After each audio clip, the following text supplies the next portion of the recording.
ఖనిజం చోరీపై సీబీఐతో విచారణ జరిపించాలని బహుజన్ సమాజ్ పార్టీ రాష్ట్ర కార్యదర్శి డిమాండ్ చేశారు. శాసనసభ ప్రశ్నోత్తరాల సమయంలో శాసనసభ్యులు కాల్వ శ్రీనివాసులు ఎంక్వైరీని కోరడం చాలా సంతోషకరంగా ఉందన్నారు. ఎంక్వైరీ సీబీఐతో జరిగితే నిష్పక్షపాతంగా ఉంటుందని కోరారు.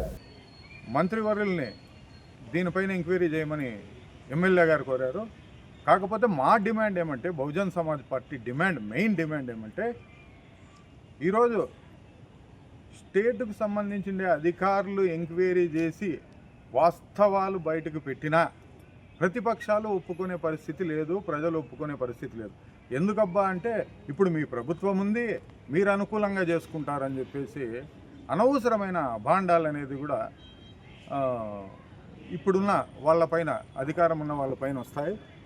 కాకపోతే ఫస్ట్ నుంచి ఇది సిబిఐ పరిధిలో ఉంది, వాళ్ళు చూస్తూనే ఉన్నారు.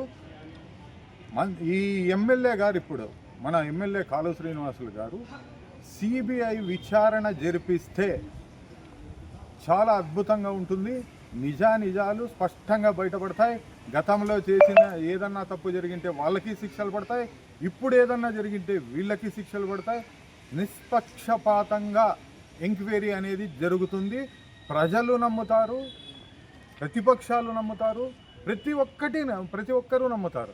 ఎందుకంటే ఆయన పైన మీరు, మీ పైన ఆయన, ఈ విధంగా ప్రజల్లోకి వేరే విధంగా సంకేతాలు పోతాయి. అంటే అధికారంలో ఎవరుంటే వాళ్ళు ఏమైనా చేయొచ్చా అని ప్రజలకి రాంగ్ గైడెన్స్ అనేది పోతుంది.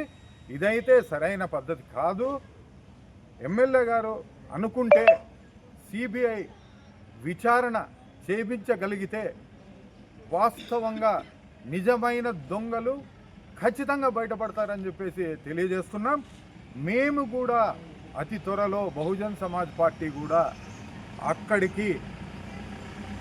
అక్కడ ఎక్కడ దోపిడీ జరిగిందని చెప్పేసి వీళ్ళు చెబుతున్నారో